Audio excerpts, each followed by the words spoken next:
So my name is Steven. I'm a freelancer, mostly graphic design stuff, which means my office is wherever my laptop is. For years, that was a cramped, noisy apartment in the city. Julia, my wife, bless her heart, was always trying to make it feel like home, but it was tough. Our daughter Emily was getting older, and our dog Donut, well, he needed more than a patch of concrete to stretch his legs. The city was just too much traffic, too many distractions, too many sirens wailing past my window, when all I wanted was to focus on a client's logo.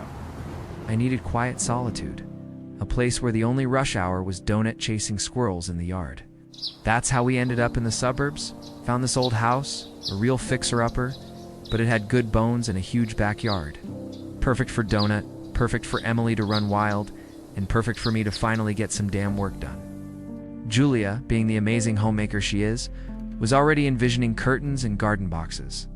It was going to be our dream, a fresh start. Of course, old house meant quirks. And this house had one giant flowery quirk. Every single wall, every single ceiling, in every single room was covered in wallpaper, not just a little bit, everywhere. It looked like a floral explosion from the 70s, had thrown up all over the place. Julia, with her endless patience, took on the wallpaper removal duty. I was busy with the new construction projects. My big one was turning the old, grungy kitchen into our bright new master bedroom. So, while I was wrestling with drywall and wiring, Julia was battling floral patterns. It was brutal, she said. Hours of steaming, scraping, and tearing. But then, she found the good part. That moment when you hit the sweet spot, and a long, glorious strip of paper just peels off, like a really satisfying sunburn peel, you know? She'd come find me, triumphantly holding up a 3-foot-long section, grinning. We even made a game of it, trying to get the longest unbroken piece. It was oddly therapeutic, a weird little ritual in our new home. But then, things started to get weird. Donut, our usually laid-back, goofy pit bull, began to change. When we first moved in, he was all tail wags and zoomies.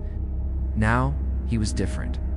He'd stand by the walls, especially in the living room and the old dining room, sniffing intently, then let out these low growls I'd never heard from him before. He wouldn't eat his food sometimes, just push it around with his nose. His ears were constantly perked, his whole body on high alert, as if he was hearing things we couldn't. At night, he'd pace, sometimes stopping by Emily's door and whining softly. We figured it was just the stress of a new environment, but it was unsettling. Then Julia made the first real discovery. She was peeling wallpaper in the living room, near the old fireplace, when she found it. Under a small, curled-up corner of the paper, directly on the plaster, was a name and a date, scrawled in what looked like faded pencil. Eleanor Vance, October 12th, 1998. We thought it was just some kid's scribble, maybe the previous owners. But then she found another in the hallway, and another in what was going to be Emily's room. Each time a different name, a different date, tucked away under a corner. My curiosity got the better of me one night.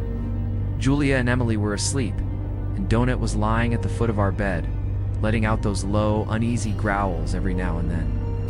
I grabbed my laptop and typed in Eleanor Vance. October 12th, 1998. The results hit me like a physical blow. Eleanor Vance wasn't just a name. She was a missing person. Disappeared on October 12th, 1998. The date matched exactly.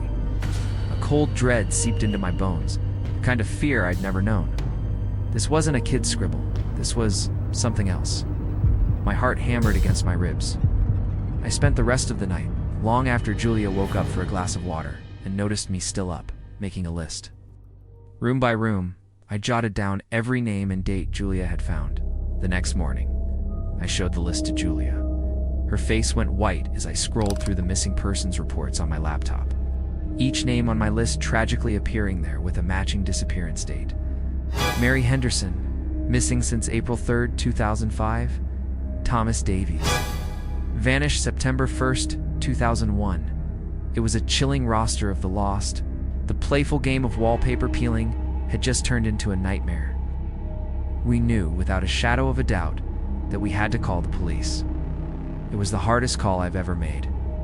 Trying to explain, calmly, that the names of missing people were appearing under our wallpaper. The dispatcher probably thought I was crazy or pulling some kind of prank, but they sent someone. Our quiet suburban dream quickly became a buzzing, flashing, chaotic crime scene. Police cruisers lined our street. Detectives in their serious suits walked through our living room, followed by forensic teams in their pristine white hazmat suits, looking like astronauts in our dusty old house.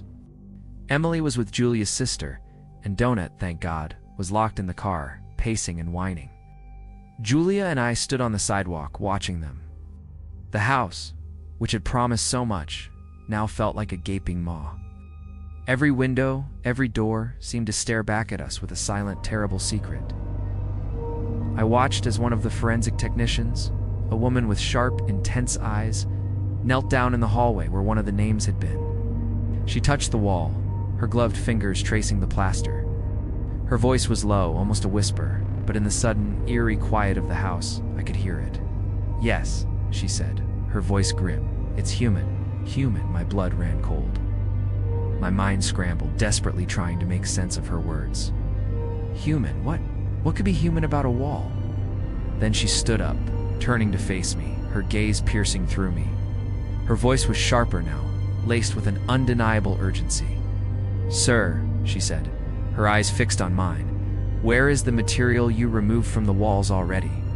This isn't wallpaper you were removing. It wasn't wallpaper." The words echoed in my head, a horrifying mantra. It wasn't wallpaper. What was it then? What had Julia been peeling away, bit by bit, from every single surface in our new home? What were those long, satisfying strips we'd been competing over?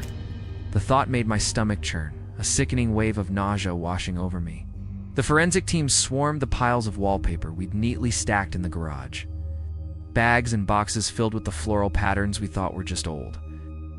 I saw their faces as they examined the material, their expressions shifting from professional detachment to something akin to shock. They didn't need to say anything more. The silence, thick and heavy, was deafening. We left that day. We packed what we could, mostly just essentials, throwing them into the car in a blur of panic and disbelief. We didn't even say goodbye to the house. Put it on sale that same week, cheap, just to get rid of it. Never looked back. We never followed the police case. We didn't want to know the grim details, the unspeakable truth of what had been coating the walls of our suburban dream home. The thought of it, of what we had been touching, peeling, playing with, was enough to haunt our nightmares for years. Sometimes in the dead of night, I still wake up in a cold sweat. I can still see Julia's triumphant smile holding up a long strip of whatever it was. I can still hear the forensics tech's chilling words, "It's human," Donut's low growls, his instincts warning us of a horror we were too blind, too naive to comprehend. We got a new house eventually in a different town, far away from any floral patterns. But every now and then, if I look too closely at a blank wall, I can almost see the faded pencil marks, or the names of the missing, whispering their stories from beneath the surface. Or I wonder, what other secrets are hidden in plain sight, just waiting for someone to peel them back?